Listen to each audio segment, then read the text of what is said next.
Одмон дээр суугаас та бүхнийхээ амрыг ирэн мэдшилж байна. Шинжлэх ухааны гайхамшиг нэвтрүүлэг эхэллээ. Нэвтрүүлгийн хамтран ажиллагчаар Эгүнэ оюун болор софт компани болон Univision-ийн бүхий л үйлчилгээг Unitel аппликейшнаас Univision ивэд итгэж байна. Нэвтрүүлэг NTV Одмон дээр радио 107 83.3 гэсэн хост телефоноор та бүхэндээ хүрдэгэ. Студид компьютерийн шинжлэх ухаан хасчлуу хөтлөгч Уран Чимэг хоёр ажиллаж байна. За өнөөдрийн сэдв бол тооны машины гайхамшиг сэдвээр орох нэ. Өдрийн мэнд төргий. Өдрийн мэндэ. За хүн төрөлхтний хамгийн том онцлог бол оюун ухаан. За бусад амьтаас бол хүн оюун ухаанаараа онцгойд ялгардаг. Ийм амьтад байгаа. Амьтын шүү. За өөр ямар ч амьтыг бол энэ тал дээр бол бараад болохгүй. За заан халин мэтэргээд илүү том тархитай амьтад байдаг ч гэсэн ер нь бол энэ биеийн жинтэйгээ харьцуулахад бол хүн хамгийн том байтугай бүр энэ статистикийн алдаа аномал болсон тийм гажиг тархитай ийм амьтан байдаг. За оюун ухааныг одоо ер нь хэмжээ гэх юм бол дан ганц тархины одоо жин ч юм уу нейромсны тоом одоо тэр мэдрэлийн хэсний тоо хангалтгүй л дээ. Одоо жишээлбэл хичнээн том тархитай ч гэсэн биеийн хэмжээ ингээд дагаад том байж идэг. Ийм том амьтад бол ер нь л тийм томол тархитай байдаг. Тэглээгээд нэг тийм айхтар ухаан тэр бол гарч ирээд ийдэггүй.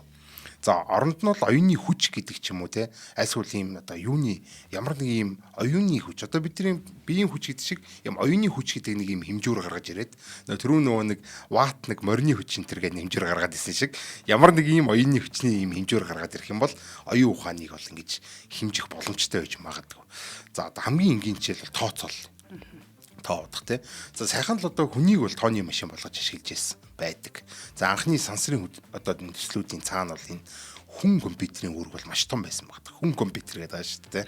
За орбитийн тооцоол одоо тойрог замын тооцоол энэ төрт бол маш их тооцоол шаардлагатай байдаг.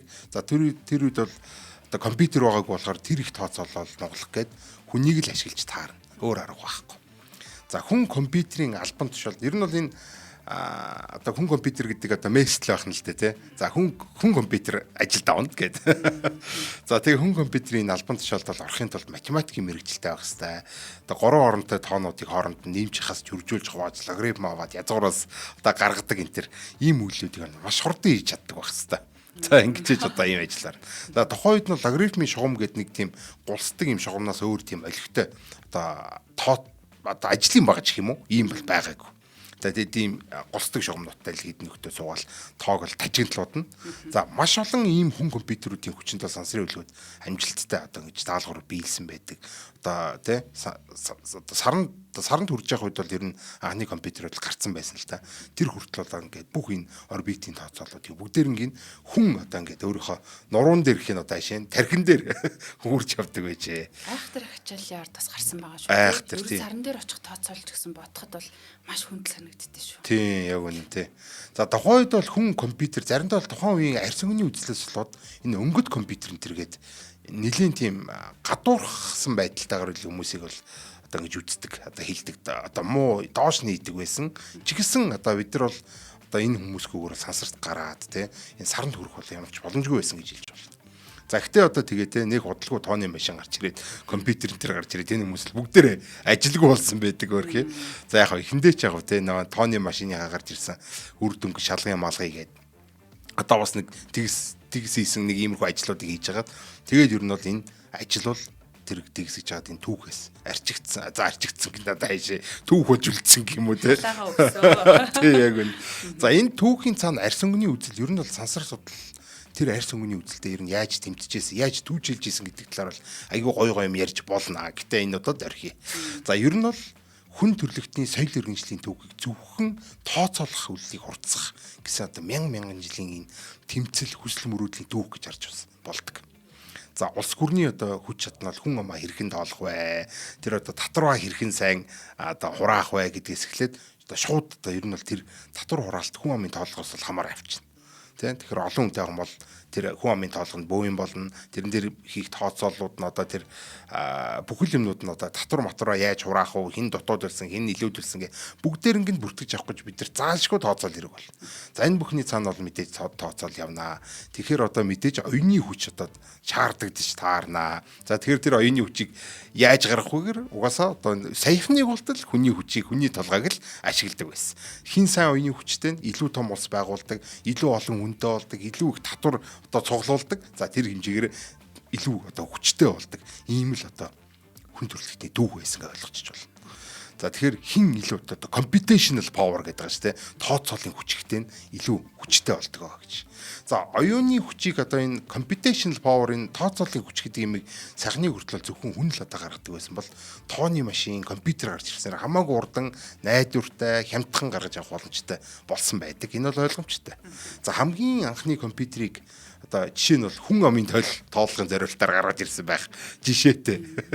За тухайн үед бол Америкийн нэгдсэн улс одоо хүн амын тооллогоо дийлхээ байлаа дарагдаад тий нэг олон жилээр нөгөөт нь сунжраад тооцоолууд нь сунжраад тоолтын сунжраад дуус хэмжээг гоох дараагийнх нь гараад ирдэг баг тэдэн 10 жил тэр болдог тийм ажим болдог байсан ба.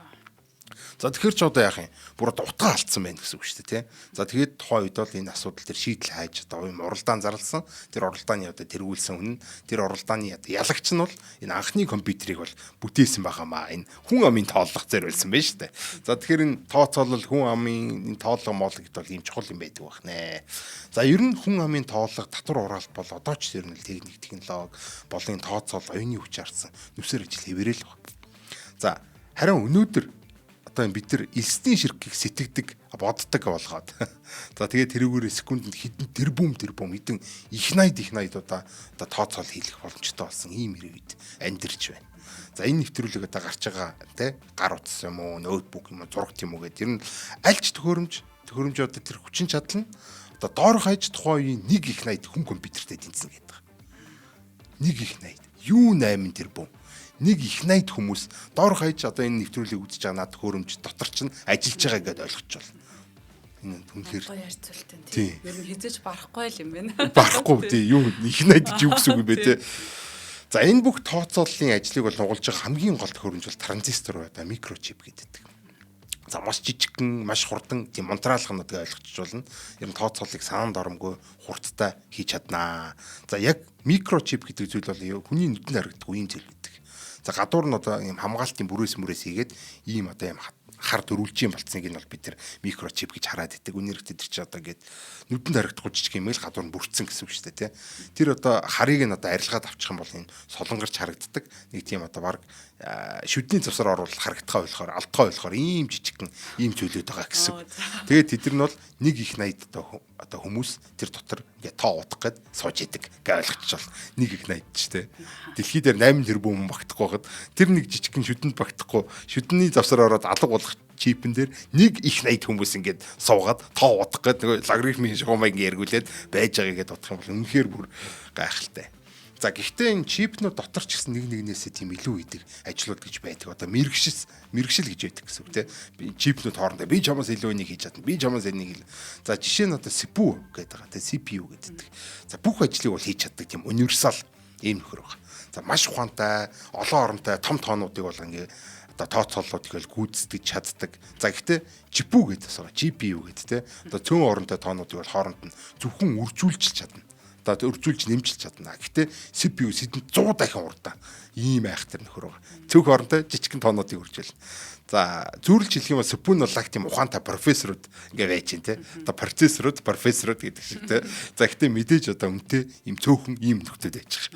За нөгөө талд нь бол GPU бол одоо мангар хурдан зөв үржүүлж чаддаг ийм жоохон 10 жилийн бацаанууд гэсэн үг те. Амар олон. Тэгээ айгүй хямдхан мангар олоолаа болохоор мангар хурдан ингээ тооцоонд хийчихдэг.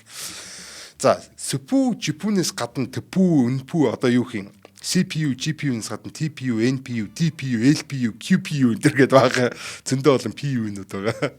За тэр болгоно өөрсдийн гэсэн одоо ажлаа хамгийн хурдан найдвартай хямдхан хийж чаддаг.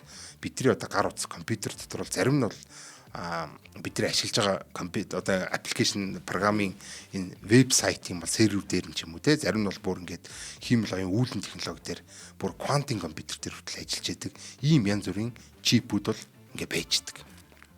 Микрочип. За өнөөдөр энэ бүхний тухай ярина. Гिचгэр бас хүмүүс айгаа цогтаа алга болчихно. Юун TPU, NPU гэгээд TPU, NPU-г нь мэдж байгаа нь юун DPU, LPU гэгээд бас гараа авчихсан. Тэ TPU, LPU-г нь мэдчихсэн ч гэсэн одоо юун GPU гэгээд бас тэгээ зоолтой гарч явна. За тэгэхээр ер нь бол тань мэдхүй талаас бол одоо энэ чипнүүдийг мэдэж авна яах вэ гэдгийг яг гоё л доо. Гэхдээ энэ хамгийн чухал шалтгаан бол эднийг одоо яагаад бид нар мэдж авах вэ? Надаа ямар хамаатай байдлаатай гэж бодож байгаа юм бол ерөөсөө хамгийн чухал шалтгаан нь бол энэ ерөөсөө түүх Тэ яаж бидний анх CPU-тай болсон? Яагаад бид нар CPU байсаар байтал GPU хэрэг болсон? Ер нь CPU гэж яг юу яаж ажилтгийг одоо GPU хот яагаад бид нар TPU хэрэг болсон гэдэг ер нь бол энэ түүх ингээд цаашаа ингэж явсаар байгаад энэ бүх одоо тэ DPU, LPU энэ төр гэдэг юмнуудыг бол гаргаж ирсэн байдаг. За энэ бол ерөөсөө тооцооллын хүчин чадал, оюуны хүчний төлөөх энэ хүн төрөлхтний түүх гэдээ ойлгочих болно. Анхны хүн амаа тоолж исэн. За тэгээ алд татраа бол хураахт зориулж одоо ашигладаг байсан. Энэ тооцоолол гэдэг зүйл хүн төрөлхтнийг одоо сансарт гаргаад, энэ саран дээр буулгаад, гар утсаараа интернетэд ордог хиймэл оюунтай ингэж чааталдаг болтлоо хөгжиж одоо бидний одоо энэ амьдрал ах нийгмийн хамгийн одоо энэ үндсэн хэрэгцээ юм дэд бүтцийн энэ төвшөнд хамааралт хамгийн чухал хүчин зүйл болсон байгаа. Энэ одоо тооцоолол гэдэг зүйл. За хамгийн түрүүнд бүгдээр одоо процессорын тухай ярина. Нэг эмцэн лизер нэг тэр профессор гэж бичдэг процессор гэж бичсэн нэрэн шиг. Профессор гэдэг процессорын тухай. Үгүй юу лээ тий? Процессор. За буюу CPU-ийн талаар ярина гэсэн үг тий. За одоо бүгдээрээ цаг хугацааны машинаар 1930-аад оноор очино. За тэр үед бол компьютерийн тухай хамгийн гүн үнцгийг бодож байсан. Ер нь бол тэр одоо ер нь философиг нэг үүсгэж исэн Алан Тьюринг гэдэг мундаг хүн баг. Дайны үеэр очиж байна. Оо яг үнэн тий. За бүхнийг бодогч универсал машин гэж явах хэрэгтэй гэдэг тий. Гэсэн тийм логик баталгаа хийснээр бол анхны бүх зүйлийг тооцоолж чаддаг компьютерийн дүр зураг анх гаргаж ирж ирсэн. Энэ Алан Тьюринг гэдэг. За тэгээ 1940-од оны үед бол Джон фон Нойман гэдэг мундаг хүн бас одоо өөрийнхөө шавь гэдэг байгаа тий. Одоо энэ баг туслах нь байсан гэж хэлж болохоор Алан Тьюринг гэдэг. Одоо өөрийнхөө шавийнхаа энэ ажлыг үргэлжлүүлээд гэх юм уу та яг гин тий. За тэгээд тэр Алан Тьюрингийн онолыг нь бодит практикт буулгах анхны компьютерийн архитектурыг бүтээсэн байдаг. Джон фон Нойман. За Тьюрингийн универсал машин гэдэг байгаа тий. Одоо өнөөдөр бол бид тэр Тьюрингийн машин гэдгээр мэддэг. За энэ Тьюрингийн универсал Тьюрингийн машин гэдэг байгаа тий. Энэ бол тэр нэг тийм тууз байна. Тэгээд тэр тууцсан дээр байгаа зүйлийг одоо нэг уншаад өөртөө байгаа зааврын дагуу боловсруулаад за тэгээд тууцны өөр нэг хэсэг рүү үсэрдэг ч юм уу тууцсан дээрх арилгадаг ч юм уу дээр нь дарж бичдэг ч юм уу ийм үйлдэлүүдийг хийж чаддаг нэг тийм толгой хоёр л байх юм. Тууц толгой хоёр л юм гэсэн үг те. За тэгээд энэ бүх хорвоо ертөнцийн тооцоолыг хийх боломжтой гэдгийг хийж баталсан байдаг. За өнөөдөр бол ийм машиныг бол түрүү хэлсэн те Тьюрингийн машин гэдэг. За тухайн үед бол бүх компьютерууд одоо зөвхөн нэг л үйлдэл хийж чаддаг. Өөр үйл хийх юм бол одоо нөгөө толгой гэдэг байгаа шүү дээ тий. Тууц толгой гэсэн. Тэр толгой гэдэг юмныхан зааврыг нь өөрчилдөг одоо байсан. Өөрчлөлт ингээд бага утсуудыг салгаал ингээд нийстэйшн гэж нэг rewiring гэдэг тий. Дахиж ингэж утсуудыг салгадаг. Одоо нэгээс нь програмчилж чинь гэсэн. Програмыг өөрчилж чинь гэсэн. За нэг иймэрхүү юм болдог байсан. За харин Джон фон Нойман бол ингэж дахин утсуудыг залгахаас бол тий их залгсан тий. Тэгээ өөрөөсөө бол энэ утсын залгагддаг тийм тохиргоог санах хой дээр нэгээд хадгалж хил та. Тэгээ дараа нь одоо тий тэрнээсээ шууд дуудаж гаргаж ирэл ашигладаг болчвол айгүй амар юм шүү. Дахиж бид нар ингэж утас залгах шаардлагагүй юм шүү гэдэг ийм бүр ингээд тийм үнэхээр гайхалтай санааг болсон. Джон фон Нойман. Одоо санааг болсон ч их нааш айгүй гайхалтай залхуурсан гэх юм уу тий. Нэг юм болсон. За Нойманы архитектур гэдэг энэ зүйл нь болохоор ер нь Нойманы архитектур гэдэг л та одоо тий. Нойманы архитектур гэдэг энэ архитектур нь болохоор Тьюрингийн машины тууз гэдэг чинь ер нь бол энэ санах хой юм байна. Энэ одоо толгой гэдэг нь процессор юм байна энэ төр гэдэг тий. Энэ процессор өөрийнхөө програмыг ч одоо санах хойгоос уншдаг. Одоо тий одоо нэг тооцоолох өглөө санах хойгоос уншдаг, тооцоолох үр дүнг санах хойгоо хийдэг. Ингээд жигнэсээ хорвоо ертөнцийн бүх тооцоолыг хийх боломжтой универсал машины одоо санааг гаргаж ирсэн байна гэсэн. Одоо Тьюрингийнх бол нэг толгойн дотор програмыг бид нар тусад нь ингэж янзлах хэрэгтэй байдаг байсан бол тийм тэгэхээр бүртэн шинээр хийж цаг алддаг байсан. Тэгдэг байсан бол энэ Тьюринг бол тийм тэрийг тэр одоо нэг програмын кодыг аваачаад нөгөө тууцан дээр нь бичээчихгүй юу. Тэгэл юурээс бүр үнэхээр гайхалтай санаа энэ бол. За энэ санаагаа ч өөрөө хэрэгжүүлээд тухайн компьютеруудаас хэдэн 100 дахин тийм хурдан компьютерийг бүтээгээд тухайн энэ тооцооллын түүхийг бол тодорхойлж ирсэн. Ийм мундаг хүн байгаа. Джон фон Нойман. За ингээ бүр сүүлд одоо 1970-аад онд бол дэлхийн хамгийн анхны микропроцессор Intel 4004 гэдэг одоо чип зохион бүтээгдсэн байдаг. Одоо микропроцессор гэдэг нь тий. Одоо нөгөө процессор гэдэг юмыг нь одоо тий нүдэнд харагдахгүй жижиг микрочип болгоцсон гэсэн үг. Түрүүний нөгөө процессор гэсэн юм. Толгой гэсэн юм гэх юм уу те. За гэхдээ энэ чип ямар нэг тийм сансрын хүлэгт ч юм уу, альс хүлтийн пуужин муучин зориулагдаагүй. Юунд зориулагдсан байсан бэ гэхээр тооны машин талах зориулагдчихсан юм байна. За Японы одоо Busicom гэдэг нэртэй тийм компани захиалгаар бол ингэж хийж исэн. За уг нь бол анх 12 ширхэг юм чиптэй байсан юм байна. За ийм 12 юм процессортэй хийгднэ. 12 ширхэг чиптэй хийгднэ гэдэг агуу захиалга өгсөн чинь нөгөө нэг юуныхан чинь болохоор Intel-ийнхэн чинь болохоор за ерөөсөө ийм олон чип хийж яхаар ерөөсөө ерөнхий зориултаа ганцхан чип хийж. За тэгээ дээр нь програмуудын сольж тавиад энэ чи ямар хүссэн одоо ийм чип болж хувирч чаддаг гэдэг ийм шийдвэр гаргаад тэгээ ерөөсөө анх ингэж бүтээсэн юм байна л да Intel 4004 гэдэг чип.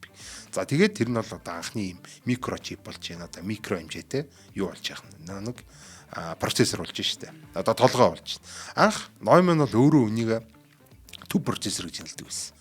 За тэгээд одоо central processor гэсэн үг шүү дээ тий.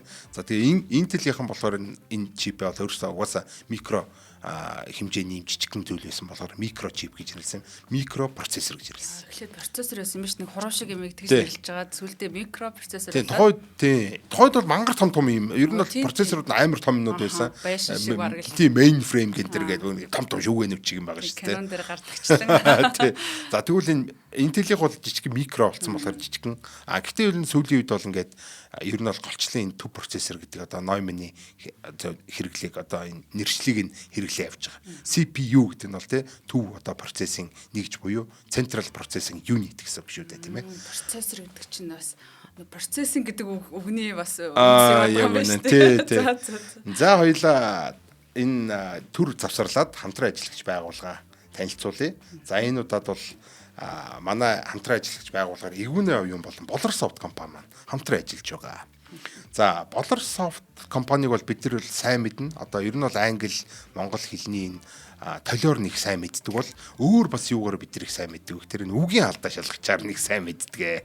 За ер нь сүүлийн үед энэ үгийн алдаа шалгач юу болоод байгааг нь мэддэггүй. Айгу хачин болцсон байгаа те. Яг нэг юм сайт байгаад байдаг байсан. Байхгүй ч байгаа юм шиг, тэр нь зөв юм шиг, буруу юм шиг ингээд байдаг байсан бол одоо энэ болор дуран гэдэг одоо монгол хэлний дүрмийн алдаа шалгач програмыг болон энэ Kimo гэдэг одоо энэ хиймэл оюухан ашигласан монгол бичгийн хөрвүүлэгч програмуудыг одоо ингэж санал болгож байгаа.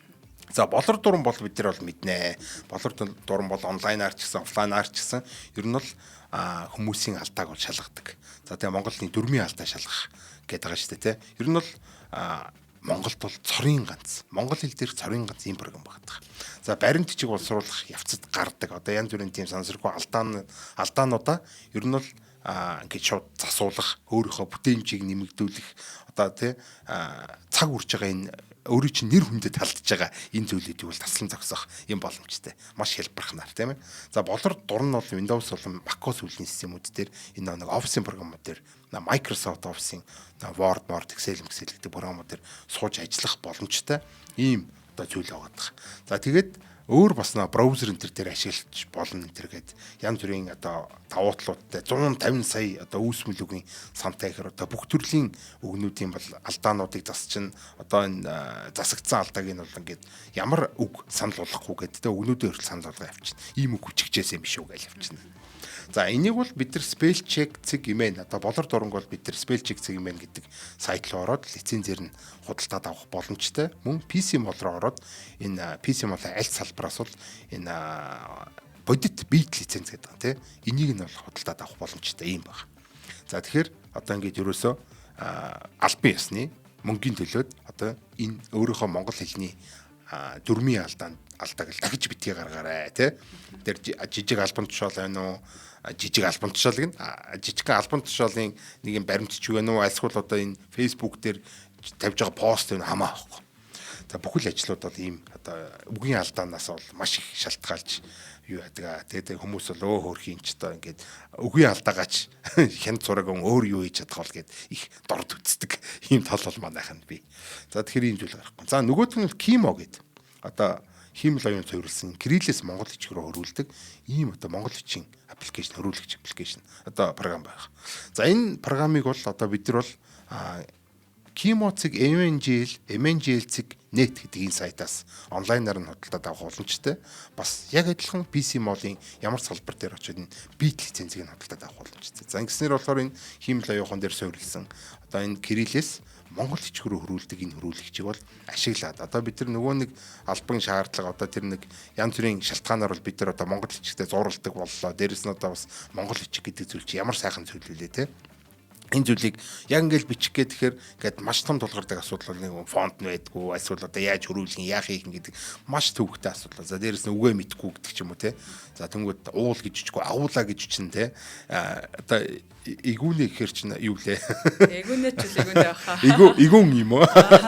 За ямар ч байсан ингээд над чиг одоо энэ монгол хичээ мэдгүй өрнөөс монгол хичээрээ биччихье гэж боддог хүмүүс. Альсгүй одоо албан шаардлагаар ингээд монгол хичээтэй нүүр тулаад ингээд зорж зүдэрч яваа байгаа хүмүүс байхan бол PC Mall руу ороод бит лицензийн аваад өгвөл Kimo MNGL Signet гэдэг сайтаар ороод энэ онлайн лицензийг нь худалдаад авах боломжтой юм биш үү? Тийм. Одоо нөгөө нэг 2025 оноос төрийн хос хэлийг монгол бичгээр болгосон. Гэтэл тухайн үед яг энэ тухай бас яригдчих хахад хүмүүсээ одоо монгол бичгээр бичээч гэж нөгөө уриалаад идэг те. Гэтэл яг хэрэглэн дээр байхгүй улмаас өнөөдрийг хүртэл одоо монгол бичгээр уншиж чаддаг, харилцаж чаддаг хэрнээ бичих одоо тий тайпинг хийж өрөөсөө байхгүй байсан бол ер нь бол энийг мөн чих удаан хүлээлээдэ гэдэг ийм одоо чухал зүйл гарч ийн. Тэгээд одоо өвөр Монгол ахын дүүс үт юм уу те хүмүүс ч бол бичээд болоод идэг. Бид нар болохоор нэг уриалсан тэгээд бичих юм байхгүй. Тэгээд Unicode гэдэг бол энэ болсонд нь одоо бас туйл их баяртай байна Монгол хүнийхээ хувьд те. Яг энэ бичих соёл гэдэг бол маш тийм чухал зүйл одоо шүү дээ те. Энэ бүхнийг одоо энэ түүчээлж авч яваа Болор софтынхандаа болон энэ одоо Игүүнэ оюун компанид бол маш их баярлаа. Маш их баярлаа. Маш их оронч одоо бас үйл явдал. Яг үнэ. Тийм их орончтой систем. За одоо нөгөө нэг CPU-ний тухай одоо ярих гэж байгаа тийм ээ. За CPU-ний хүчийг бол дэлхийд даяар хүлээн зөвшөөрсөн ярих гэж байгаа чи ер нь CPU хэрхэн анх зохион бүтээгдсэн бэ гэдэг талаар ярьчихсан тий. За CPU-ний хүчийг бол дэлхийд даяар хүлээн зөвшөөрсөн нэг томоохон жишээ бол 1997 оны энэ шатрын тэмцээн байдаг. За IBM Deep Blue гэдэг тий. За энэ суперкомпьютер дэлхийн авраг Гарри Каспаровыг хожоод за тэгээд хүн төрөлхтийг одоо цочроосон байдаг ийм зүйл бас. За энэ компьютер бол секундэд 200 гаруй сая одоо шатрын нүүдлүүдийн холбооруудыг боддог ийм айхтар. Юу гэсэн юм бэ? Секундэд 200 сая гаруй шатрын нүүдлүүд нь гэдэг ч одоо. Юу гэсэн юм бэ? Тэгэхээр ч одоо хүн одоо хэдийг бодох болоо. За гэхдээ энэ Спут нэг том сул тал байсан. За тэрийг бол бүр одоо фон ноём нь өөрөө анх хийж явахдаа энэ компьютерийн бүтцийг одоо зохион бүтээгээд тэгээд дээрэс нь одоо энэ компьютер хийж явахдаа ч өөрөө олж харсан байдаг. Анзаарсан байдаг тий.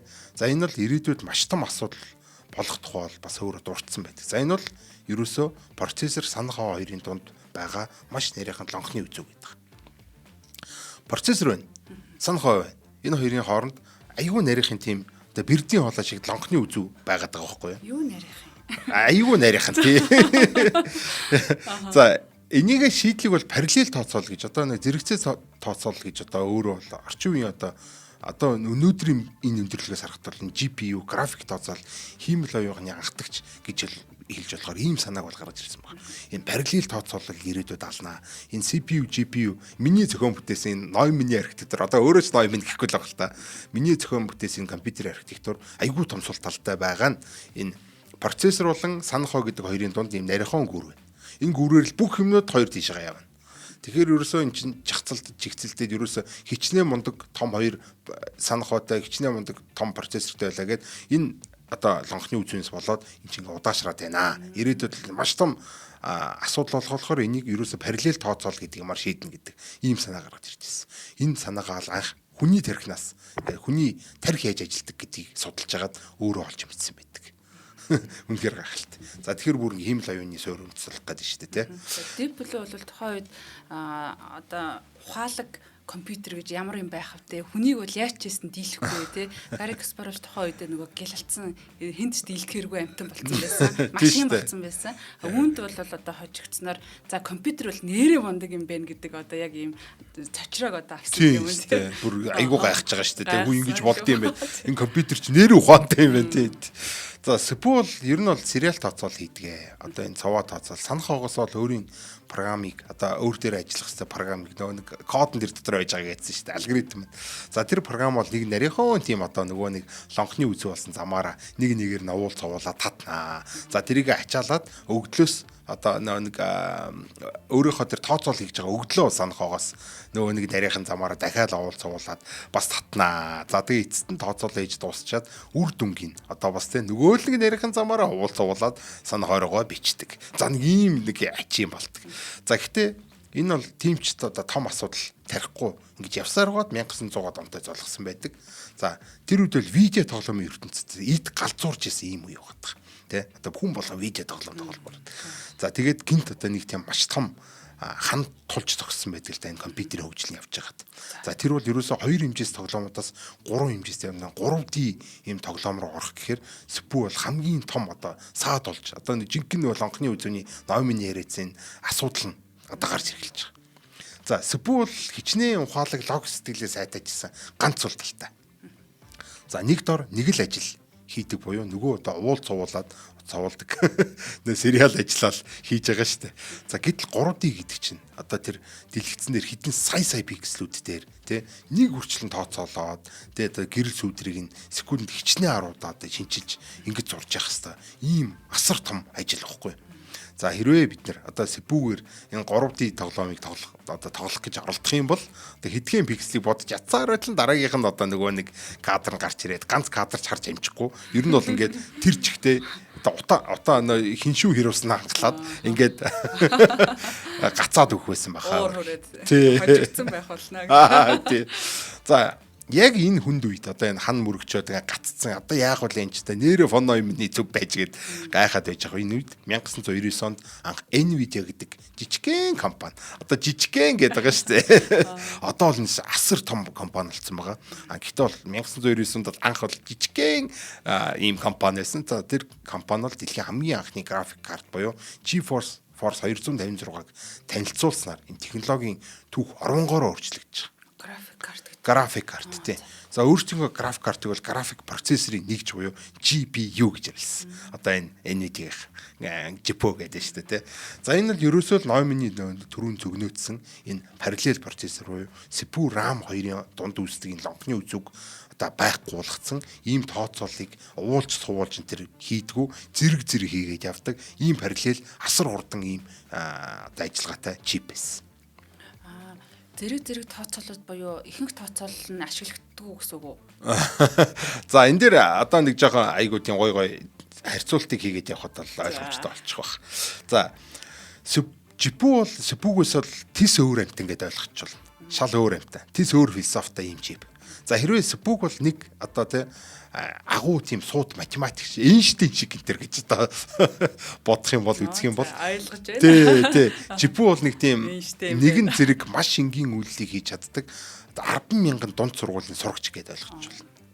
За тэгэхээр Эйнштейнийг 10 жилийн бацаануудтай харьцуулах гад байна. Гэхдээ 10,000 ширхэг 10 жилийн хөвгтөд. За хэрвээ тэр 10,000 сурагчид нэг нь одоо маш том ганц 10,000 сурагчдаас нэгийг сугалж аваад нэг айгүй том тоо өгөх юм бол тэрийг бол ерөөсөө энэ CPU-гээс хамаагүй удаан бодно. Бараг бодож чадахгүй байх жаавс. Тэгээ CPU бол нэг орон батчихна одоо ухаантай юм чинь. За гэхдээ тэр том бодлыг олон жижигхэн бодлого болж хуваагаад одоо бүгд нэгэн зэрэг бодох юм бол аянгийн хурдаар юу ганц бодолтоор л одоо тооцоолоод тусчихна. Тэгээ CPU-г бол бараад болохгүй хурдан гэсэн. Олон хүч олуулаа гэж энэ. Тэгээ яг үнэ тий. За энийг л ерөөсөө параллел процесс юм уу зэрэгцээ тооцоол гэдэг. За энэ бол энэ нээлт одоо видео тоглоомыг бодит ертөнцийн шиг харагдуулах ид чидийг агуулж исэн гэж ойлгож байна. За гэхдээ хамгийн сонирхолтой магадгүй одоо хинч тааварлаагүй түүх бол 2000-ад оны ихээр эхэлсэн байдаг. За тэр үед бол GPU-гийн одоо зөвхөн видео тоглоом тоглох график дүрс гаргахад л ер нь бол ашигладаг тийм үе байсан гэж ойлгож байна.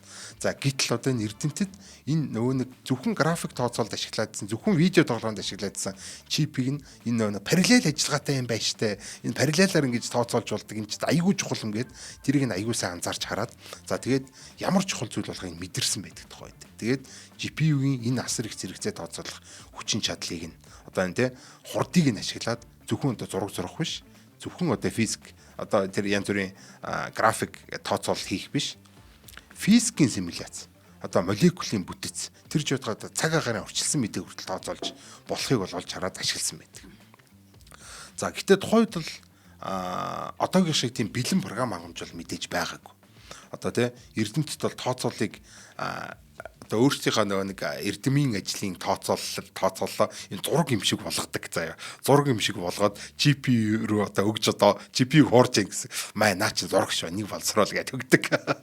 За одоо нэгэсэнд одоо огт зурагтай холбоогүй, огт видео тоглоомтой холбоогүй ийм даалгаврыг GPU-гээр хийлгэхийн тулд, график процессороор хийлгэхийн тулд бодлого зураг юм шиг болгодог гэсэн. Болгож хувиргадаг. Одоо нэг GPU хуурдаг гэсэн.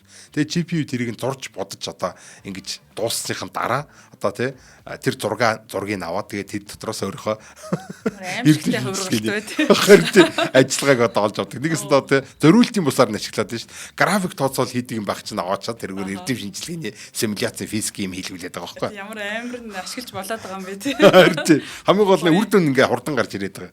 За тэгээ гайхалтай гэ тэ. За нэгээс нь бол зураач хүнд энэ зургийг зураад өг гэж одоо хутлагаасаа тооны бодлого бодулцдаг. Ийм байсан гэсэн. Тэгэхээр одоо ерөөсөө тэр чинь анханасаа зураач биш угаасаа анханасаа тоо уддаг л мэрэгчлээ байсан байгаа даа байхгүй тий. Тэгэхээр одоо бид нар тоо уддаг хүнээр л зураг зуруулаадсан л гэсэн үг анханасаа. За сансаргүй гэмээр одоо энэ одоо суут нээлтэх юм уу тий. GPU-г одоо график картын ажилласан супер компьютерийн ажил руу одоо дахин томилсон гэж ойлгож байна. Бүр тоглоом цаашаа болцсон уу гэсэн үг тий. Одоо сансаргүй шүү дээ энэ чинь. Уг нь бол компьютерийн тоглоом дээр 3D одоо видео тоглоомыг шийдэх гэж гарч ирсэн чинь тэр нь Эрдэмтэд наачистан амар параллел тооцоолно шүү дээ. Тэгээ ингээд дээр нь гоё төгөх бай. Иймэрхүү болж. За илүү одохгүй жоохон байж байгаа төрөлжлүүлээ. За нэвтрүүлгийн хамтран ажиллагчаар Univision хамт олон маань ажиллаж байгаа. Тэгэхээр миний амьдралын нэгэн чухал хэсэг бол Univision маань байдаг. Тэгээд одоо өмнө бас интернет тасрах ч юм уу нэг иймэрхүү асуудлууд гараад дүүсэн. Сүүлийн үед ер нь тийм асуудал гарахаа болсон. Одоо keyboard-ныхоо заримдаа нэг юм айгүй сонин жижиг шажиг юм санаанд оромгүй асуудлууд бас гарч ирдэг л дээ. Интернет бол харьцангуй сайхан байна. Одоо жишээлбэл Netflix-а яаж компьютер дээр гарах вэ? Юм бичих гэсэн чинь кирилл нь болохгүй байна ч гэдэг юм уу те. Иймэрхүү юмнууд ингэж хүний шүдийг өвдөг, шүдийн өвчин болж идэг те. Зовлонтой байдаг те. За тэгэхээр одоо бас Univision руу ингээл нэг залгаад байдаг байсан үе маань арт тооцорсон байна. Та бүхэн Univision-ийнхаа төлбөр тооцоолол хурц шалгах за эсвэл одоо өөр ямар ч асуудал тулгарч болно. Энэ бүхэн дээрээ оператор руу бас заавал залахгүйгээр Unitel аппликейшн дээрээ хэдхэн даралт хийгээд Unitel аппликейшнээр та бүхэн бас ороод үзээрэй. Тэгээ энэ дээр бас тайлбарууд нь байгаа. За Univision-ийн үйлчлэгээтэй заавар зүйлэмжүүдийг бас IPTV-гийнхаа Univision Tips гэдээ бас нэг хэсэг байгаа. Тийшээ та бас орж үзээгүй бас заримдаа жоохон бохимдаад байдаг бол те Univision Tips руу орчхоор ингээ яг нөгөө заавар нь байж идэг. Би тэгээд нэг тулгардаг асуудлынхаа ингээд зургийг аваад өөрлөгөө ингээд фэйсбүүкээр явуулсан тий. Тэгээд тэр асуудал маань тулгархаар яг нөгөө төргөө ороод хийхээр болцдог байхгүй. Гэтэ дараалын заавал нөгөө типсийн тэр зурагнаасаа би нөгөө харж мэддэг. Тэрэн шиг та бүхэн маань бас ингээд типсээ ашиглаарай. Оператор руу залгаж нөгөө цаг заваас ахуулаад дээд гэл дугуурч эхлэхээс ахуулаад тий. Ингээд хүний гар хараад байгаа ч юм шиг нэг тийм болоод байдаг.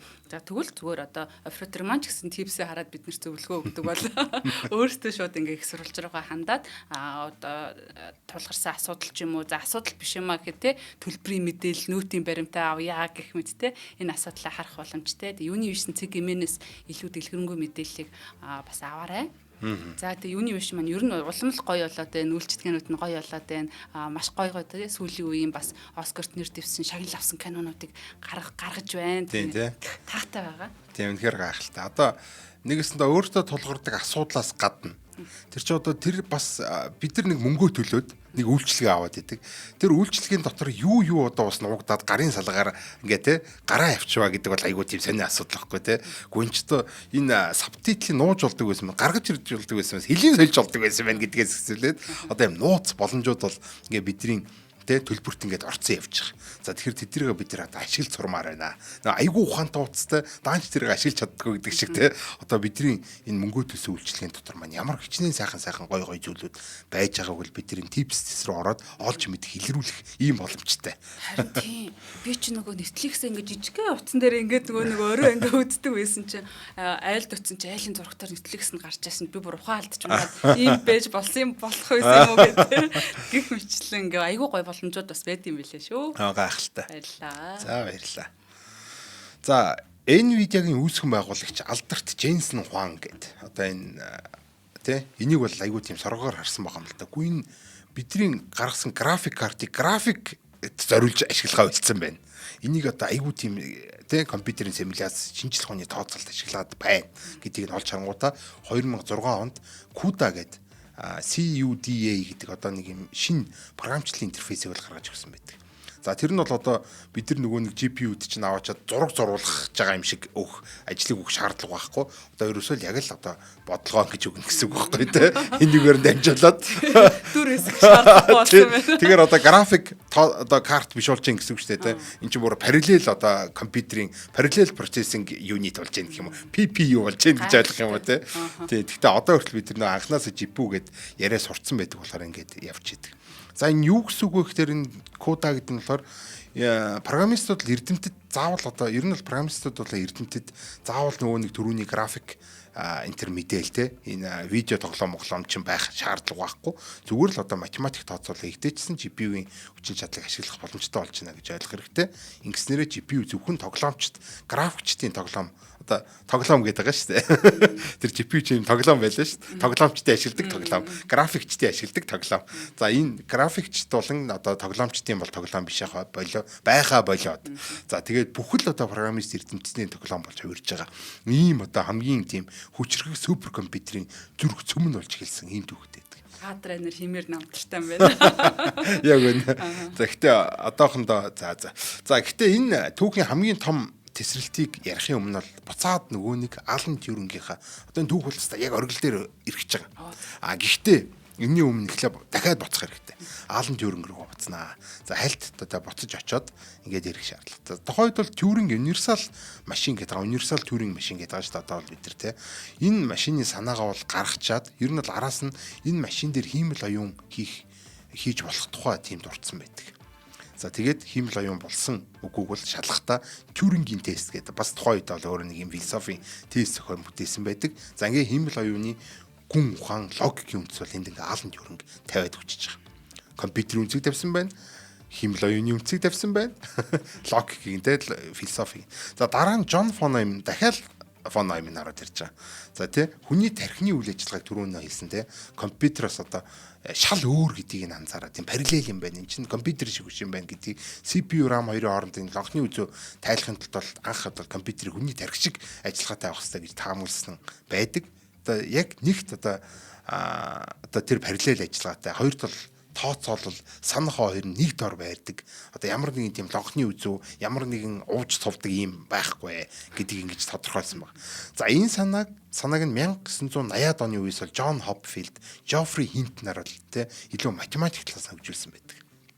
За харамсалтай нь нөгөө нэг лонхны үзүүг гэсэн шүү дээ тэ. Тэр лонхны үзүү нь одоо байсаар байсан. Тэр асуудал шийдэгдэг болохоор одоо тэр одоо манай хиймэл оюун ухаан маань тухайн үеийн одоо тэр Жофри Хинтон Джон Хопфилд нарын хөгжүүлжсэн хиймэл оюун ухаан хардвер буюу одоо энэ дөгөөрөмжөө хүлээгээд хиймэл оюуны хөгжил нам гацаад ер нь бол хиймэл оюуны өвөл гэдэг юм ярьсан байдаг.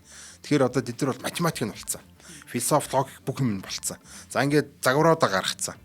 Тэ ингээд байжсэн даанч ажилуулах машин байхгүй. Тэгээ ажилуулж байгаа машин нөгөө нэг лонхны үзүүтэй овч сууж явдаг хач юм багтах. За тэгэхээр энийг чинь нөгөө нэг түрүүний GPU тайлсан шүү дээ. За хамгийн сүүлд одоо энэ нөгөө нэг оргил хэсэгч орж ирж байна. 2012 онд Жофри Хинтон одоо ер нь бол энүүгээр сүүлд Нобелийн шагнал авсан. Жофри Хинтон, Джон Хопфилд хоёр бол хиймэл оюун бүтээсэн чинь ингээд Нобелийн шагнал өгсөн байдаг. За тэгвэл 2012 онд энэ Жофри Хинтон өөрийнхөө шав энэ Алекс Кризевский болон Илья Суцкивер гэдэг хоёр шавнырынхаа хамт одоо энэ Nvidia RTX 580 гэдгийн график картер хүний нүдний торлог өргөчийг дуурайлгаж хийсэн ийм нейрон сүлжээг одоо ажиллуулсан байдаг. AlexNet гэдэг нэрлээд байгаа юм л да. Тэгээ AlexNet-ээр бол дэлхийг гайхшруулсан байдаг бүр. Тэ тухайн үед бол ингээ явж исэн ийм зураг таньдаг ийм програмуудын уралдаан болж исэн ImageNet гэдэг. За тэрнээ бол бүр ингээд боловсруулалтын тэр тэмцээний зураг боловсруулалтын тэмцээнд оронгуудаа үр дүнг нь огцом зайжруулсан. Бүр тэзрэлтэй зайжруулсан. Ийм л оны ертөнд тэзрэл авчирсан гэж хэлж байна. Энэ AlexNet. Нүд авчирсан юм тий. Тий, нүдийг ер нь бол одоо ингэж график процессор дээр хийгээд одоо нөгөө нэг гацчаад байсан Жофри Хинтний ингээд хөөе хиймэл оюухны хийчлээ даанч одоо нэг төхөөрөмжийн алга гэжсэн чинь төхөөрөмж нь гарч ирсэн GPU гэсэн бохоо.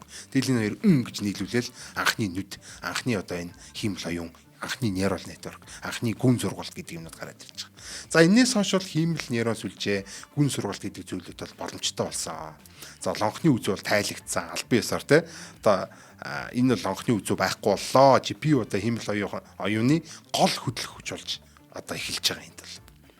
Тэгэхээр ерөөсөн GPU гэдэг юм чинь бол анханасаа энэ бол онхны үзүүг тайлаад, график тооцоолыг нь бас тайлаад, unlock хийгээл ингээл яваад байна шүү дээ. За тэгээ сүүлдээ бол ингээд симуляц физикийн ертөнцийн юмнууд хийж явж байгаад одоо бол ерөөсөө энэ хиймэл оюун гэдэг юмний бол ингээд гол ноён руу ингээд явж байгаа. За энэ өнөөдөр цагт бол одоо өнөө цагт бол гол сэдв одоо бидний 90 үеийн гэх юм уу те энэ үеийн энэ гол сэдв болоод байгаа хиймэл оюун ухаан, ChatGPT бас дээрэс нь одоо биткойны олборлолт энэ пуужингийн директорийн тооцоолол гэд энэ бүх агуулгууд ерөөсөө л 90-ад оны энэ тоглоомчдын илүү гоё зургалтай тийм илүү бодит ертөнцид тоглох гэсэн тэр хүсэл тэмүүллээс эхэлсэн гэж ойлгож байна. За анх зураач мэрэгчлээ байсан энэ чип маань өнөөдөр дэлхийн хамгийн агуу эрдэмтэн хамгийн хүчрхэг тооцоолоор болоо ирсэн байна. За ийм ажиргалтай. За гэтэл дахиад нэг асуудал гараад ирнэ. За мэдээж асуудал араасаа гарч ирнэ. За GPU энэ одоо манай график процессор маань хэдийгээр одоо зэрэгцээ тооцоололтой хичнээн сайн байсан ч гэсэн угтаа болыг зурах пиксел бодох зориулттай л тийм л байсан. Одоо тэ уг гаруулна зураач бол гэдэг шиг тэ ерөөсөө л гарч ирсэн юм нэртэл ингэ зургнууд л байгаа. За харин хиймэл оюун ухаанд бол зөвхөн нэг л төрлийн үйл хэрэгтэй. Тэр график зурдаг ийм зураг мураг зурдаг функц дотроос ганцхан л үйл чухал байгаа. Тэр нь бол матриц үржир гэдэг ийм зүйл. За тензор үржирч гэж нэрлэдэг. За маш олон тийм тоог бол олон тоонууд хооронд ингэж нэг нэгээр нь үржүүлээд хооронд нэг нэгээр нэмээд ингээд гаргаж ирдэг ийм л үйлдэлийг бол хиймэл оюун хийдэг. Босод тэр зурж мураад байгаа юмнууд ерөөсөө яриг байхгүй. Гэтэ тэр зурж мурдаг ч гэсэн ерөнхийдөө иймэрхүү үржүүлэлийг хийдэг. Дээрэс нь өшөө янз бүрийн онолтыг хийгээд байдаг байхгүй.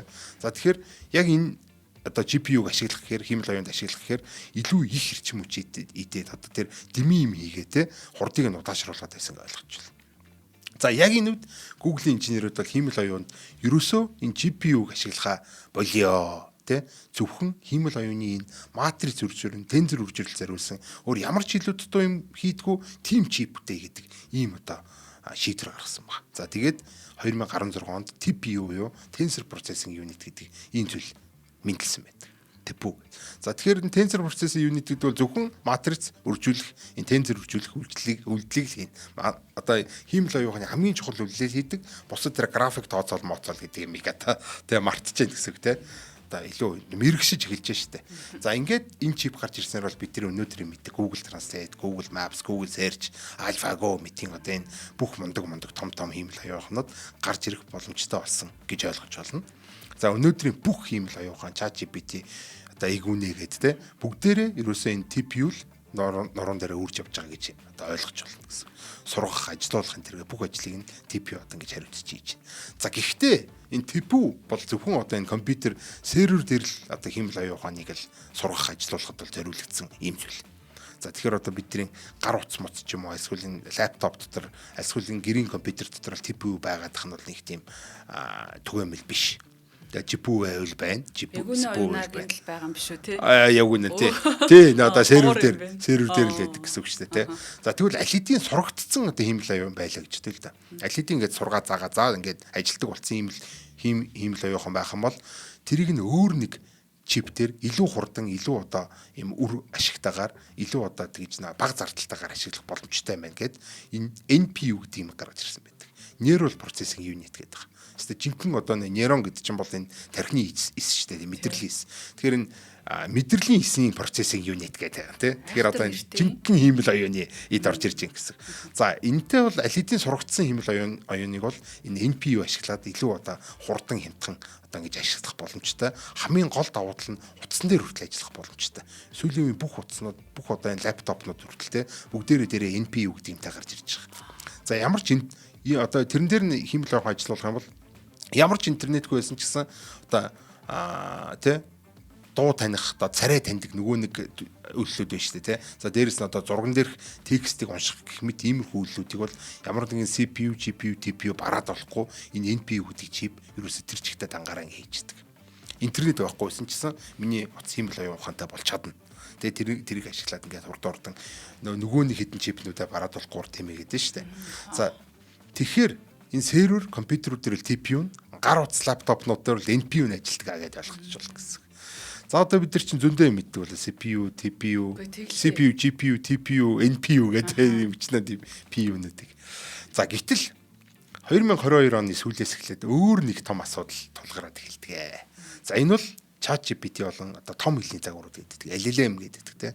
Одоо энэ large language model гэдэг. За энэ 90 эхэлсэн. Transformer загваруудын 90 эхэлж байгаа. ChatGPT-ийн 90 эхэлж байна. За ChatGPT-гээс юм асуухаар одоо яг тэр одоо яг яг тэр мөчтэй ингээд өглүүд нь гарч ирээд одоо яг ингээд хүм бичиж байгаа юм шиг яг ингэж санагддаг шүү дээ тий. За тэр бол ерөөсөө л энэ нөгөө нэг тийч процесс явагдаад байна гэсэн үг. Одоо генерейт хийгдээд байгаа. Нэг үгээрээ генерейт хийгдээд байгаа. За энийг нь бол хурдан ихт бол TPU-нууд бол гацж эхэлж байгаа. За яагаад гацж эхэлж байгаа гэсэн чинь GPT-гийн одоо хариулж байгаа үг болгоны ард бол асар их хөгдөл. За тэгээд дээрэс нь GPU, TPU болон RAM хоёрын хооронд нааш цааш одоо ийм өгдөл ингээ гүйлэх хэрэгтэй болоодсэн. За жишээлбэл одоо GPT-гээс би нэг юм асуулаа гэхэд тэр чинь болохоор эхлээд CPU дээр нэг юм боловсруулаа, дараа нь GPU дээр нэг юм боловсруулаа. GPU ч өөрөө бас юм санах байтай. VRAM гэлээдэг. Тэгэл тэрэн дээр байсан юм RAM руугаа одоо өөрийнхөө санах ойроо хуулаад тэгэл тэрийг CPU-гоор боловсруулал ингээд ер нь бол ингээд дахиад нөгөө нэг түрүүн байсан нэг GPU RAM хоёрын хооронд бас юм лонхны үзүү үүсчихэж байгаа. За инста ядаргаатай юм байна ингээд лонхны үзүү байнга л гарч ирж байгаа юм те. Ингээд нөгөө нэг ChatGPT-гийн хариулж байгаа хурд нь ингээ багасаад идэг. За тэгэнгүүт нь яасан бэ гэхээр ер нь бол энэ лонхны үзүүг тайлахын тулд яг л анх нөө CPU RAM хоёрын хооронд үүсдэг лонхны үзүүг тайлсан шиг одоо нэг тийм арга хэрэгэлсэн. За энэ болохоор яг төгжрлийг арилгахаар Grok гэдэг нэг компани байна. Энэ болохоор LPU гэдэг юмыг танилцуулсан. Language Processing Unit гэдэг.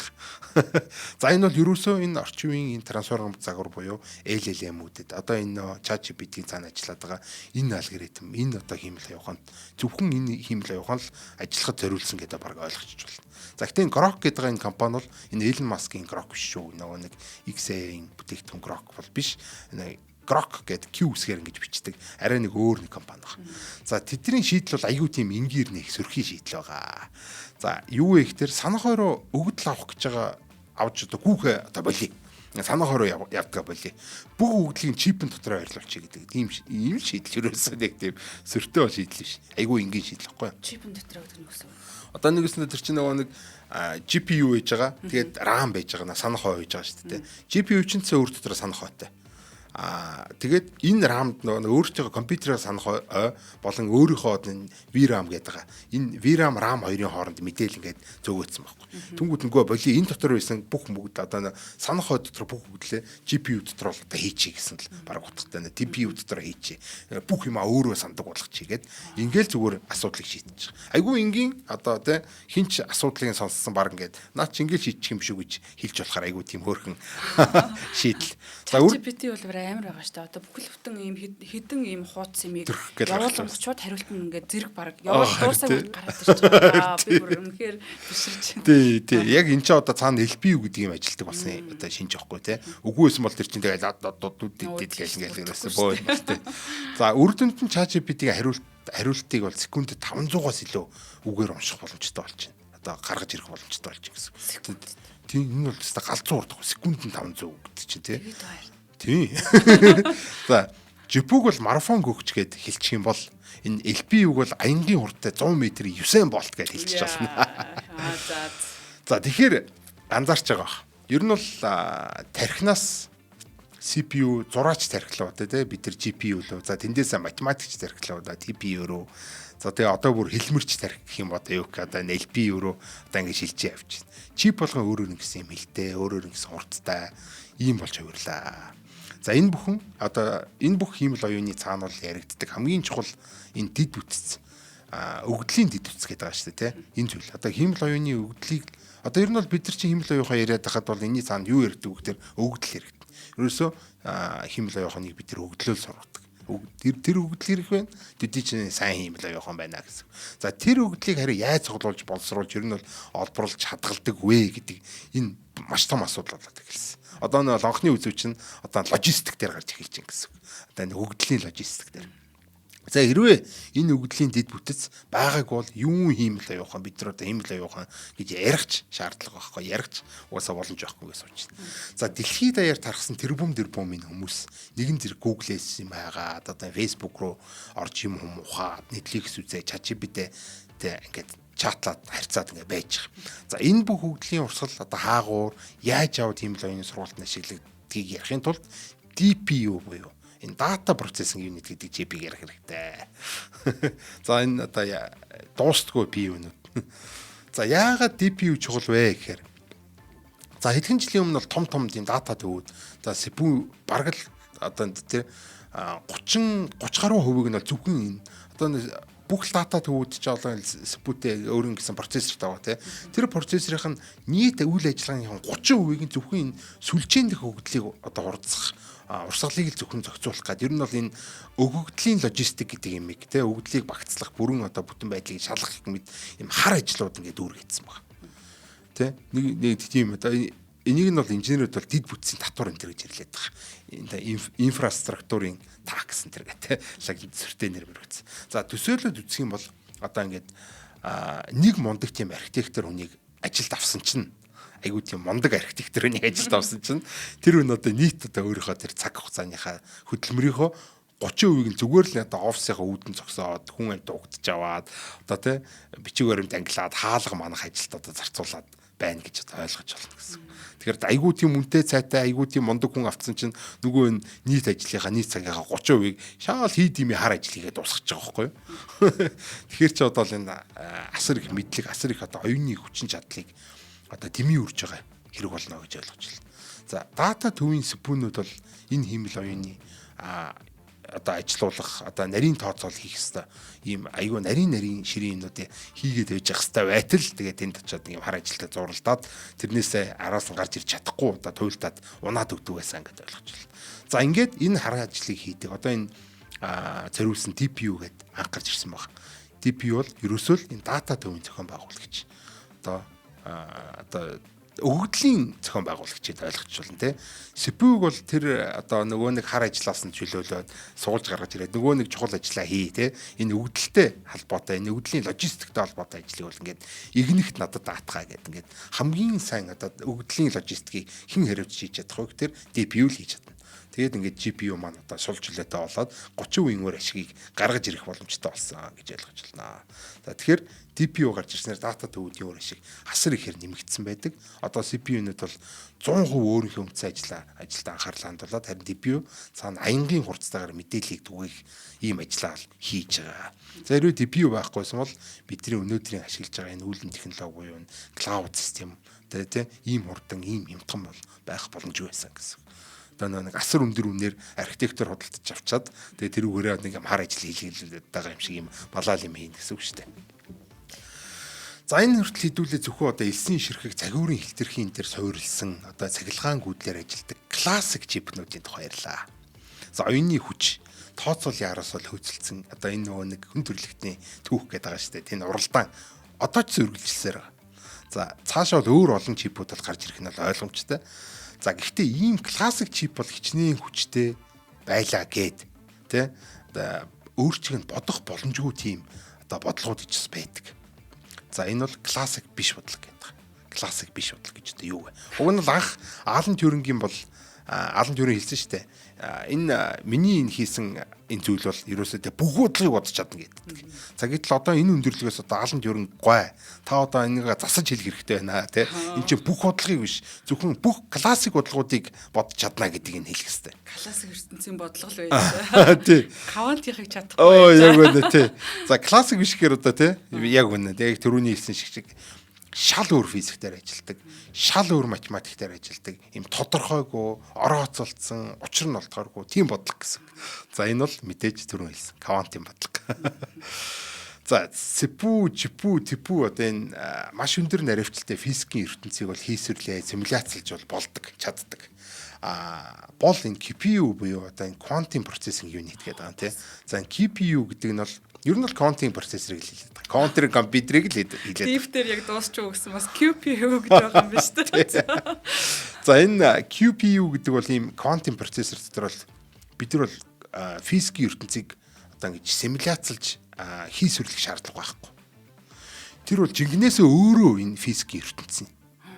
Наад хэсэг чинь ингээд юу болж эхэлж байна. За нэгэсэндээ ямар ч хийсвэрлэл симуляц байхгүйгээр ерөөсөө GPU дотор одоо ингээ жинкнээсээ бид нар квантын бодит туршилт хийж үзэх, физикийн туршилт хийж үзэх боломжтой. Нэгэсэндээ квант физикийн лаборатори гэж ойлгож байна. GPU.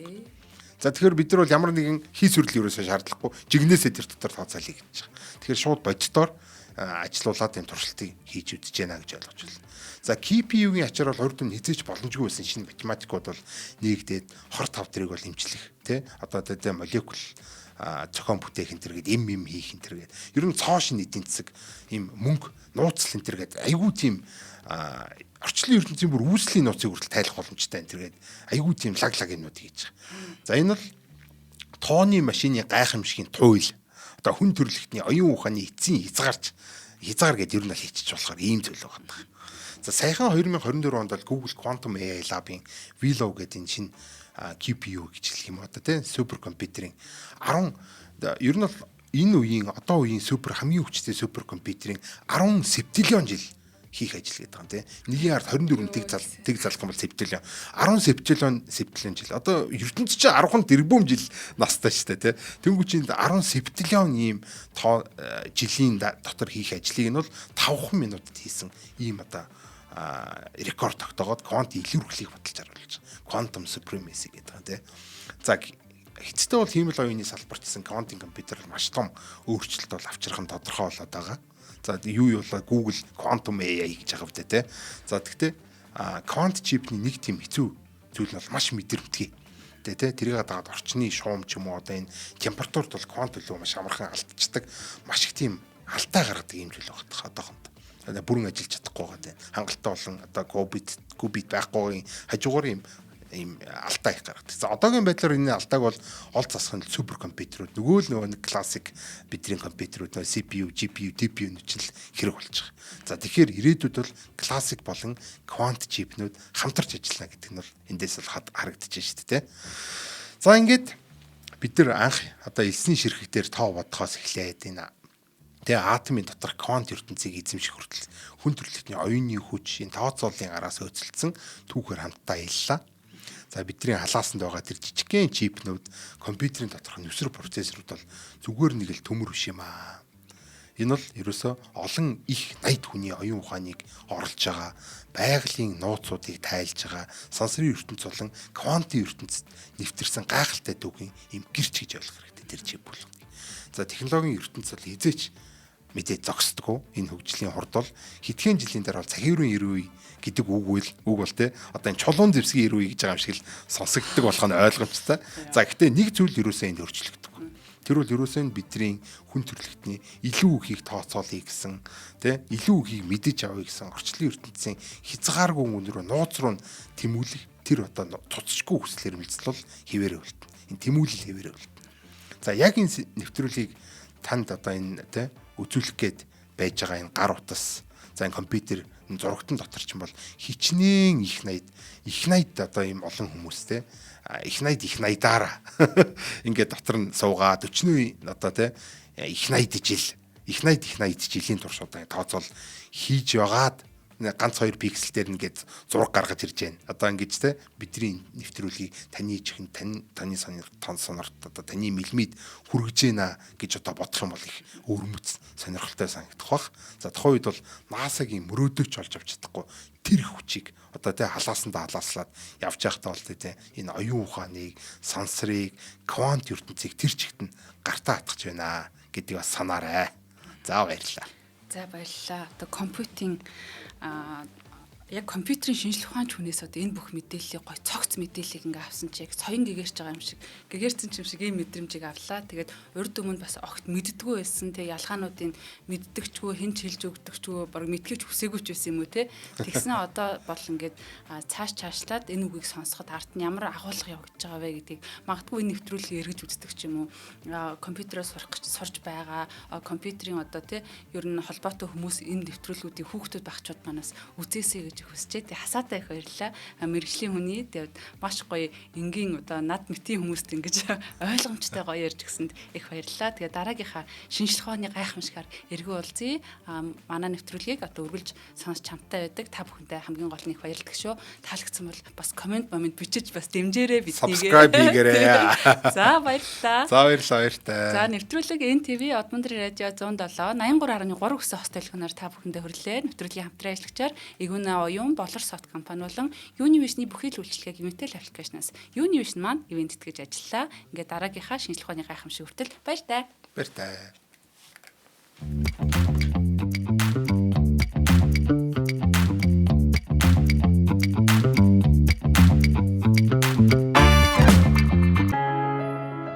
Нэвтрүүлгийг хүлээн авсан Нарны аймгийн монголчуудаа баярлалаа. Одмондор сувг нь энэ мэдчлэн таны мэдхүйн мянган нэвтрүүлгийг 2026 оны 7 сарын 1 хүртэл та бүхэндээ хүргэх юм. Их хэлээрээ шинжлэх ухаан танин мэдхүйг түгээх нь үлсэд нэгтгэх хүсвэл та бидэнд хандив өгөх боломжтой. Жилдээ ганцхан удаа 100 мянган төгрөгөөр биднийг дэмжснээр шинжлэх ухаан танин мэдхүйг түгээх энэ үйл хэрэг амжилттай үргэлжлэх юм. Одмондор нэр дээрх Удаагийн банкны дансага 4191 Тэг 4518. Та 100 мянган төгрөгөөр шилжүүлэхдээ гүйлгээний утга дээр нь өөрийн нэр болон утасны дугаараа заавал бичээрэй. 100 мянган төгрөг хандалснаар Одмондор сувгийн алтан гишүүн болох юм а. Шинжлэх ухаан танин мэдхгүй Монголд ялах болтугай.